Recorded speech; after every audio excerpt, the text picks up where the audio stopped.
Bueno, seguimos con más informaciones porque un estudio de Corporación de Investigación, Estudio y Desarrollo de la Seguridad Social, el CIEDES, mostró las dificultades para encontrar trabajo para las personas que se encuentran sobre los 50 años.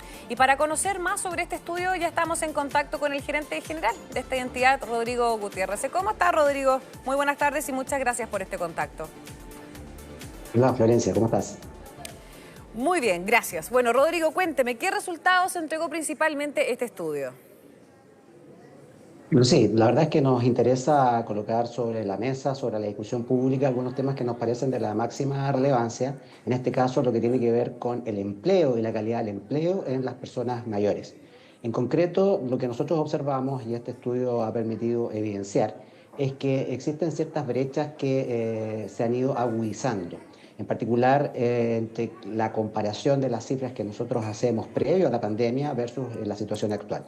Y quizás uno de los hallazgos principales tiene que ver con que los hombres en edad previa a la jubilación, previa al término de su vida laboral, es decir, aquellos que están entre los 55 y los 64 años, aún no logran alcanzar sus niveles de participación social, participación laboral que existía antes de la pandemia. Y en el caso de las mujeres, las cifras son un poco mejores. Las mujeres entre 50 y 59 años, en cambio, sí han superado los niveles de participación que tenían antes de la pandemia. Sin embargo, en ambos grupos se observa lo que se conoce como el subempleo involuntario, es decir, que son personas que trabajan una cierta cantidad de tiempo en circunstancias que estarían dispuestos a trabajar más cantidad de horas.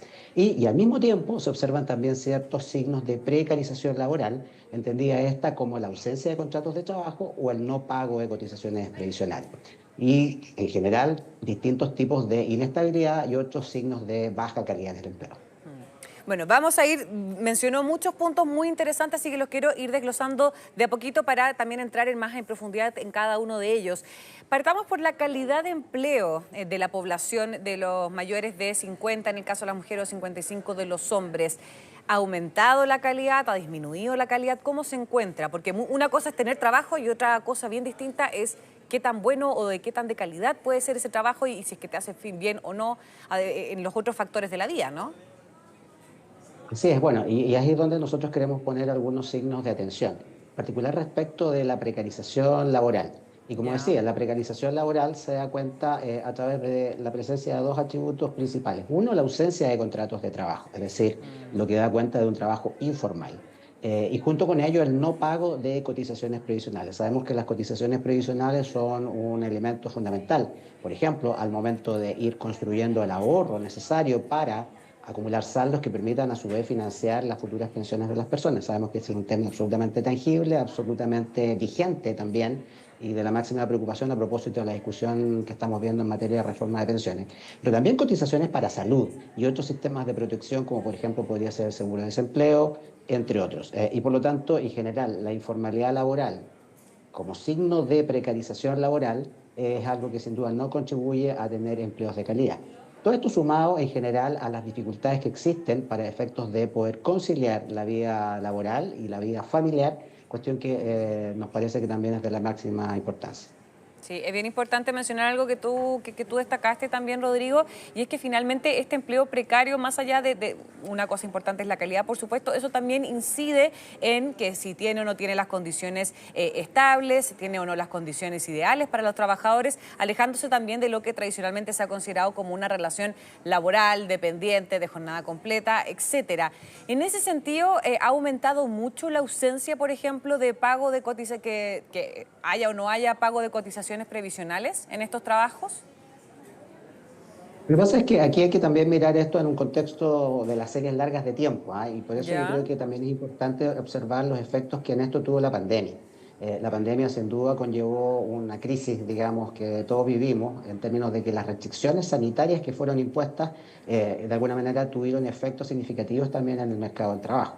Entonces, la pregunta es, ¿cómo nos hemos venido recuperando a propósito de la recuperación económica? También el mercado del trabajo y los niveles de empleo, subempleo y todas estas variables que nosotros estamos acá intentando medir y evaluar en términos de cómo eso se traduce en calidad de vida de las personas. Cuando nosotros hablamos entonces de empleos de calidad, Estamos hablando de empleos que tienen o cumplen estas condiciones higiénicas básicas, como por ejemplo podría ser un contrato de trabajo, el pago de cotizaciones previsionales, por cierto, ojalá también niveles de salarios que estén a la altura también de las competencias que las personas tienen y de la productividad que ellos puedan aportar en sus respectivos puestos de trabajo, pero también en términos de otros elementos que permitan conciliar la vida laboral con la vida familiar y que de alguna manera entonces permitan a las personas, sobre todo a las personas mayores, que ya están enfrentando este último tramo de la vida laboral, puedan también seguir aportando, puedan seguir sintiéndose plenas,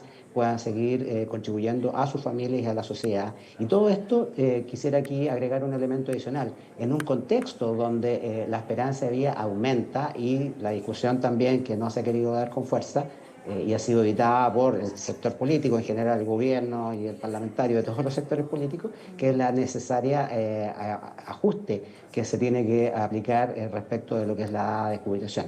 La edad de jubilación debiera aumentarse y de alguna manera ajustarse también al aumento de expectativa de la vida, lo cual es un dato de la causa. Sí, sin duda. Algo que no me quedó claro, esa tasa de empleo precario en comparaciones con lo que teníamos antes de lo que usted mencionaba de la pandemia del COVID y las restricciones también, por supuesto, sanitarias, ¿ha aumentado o ha disminuido a la fecha de ahora?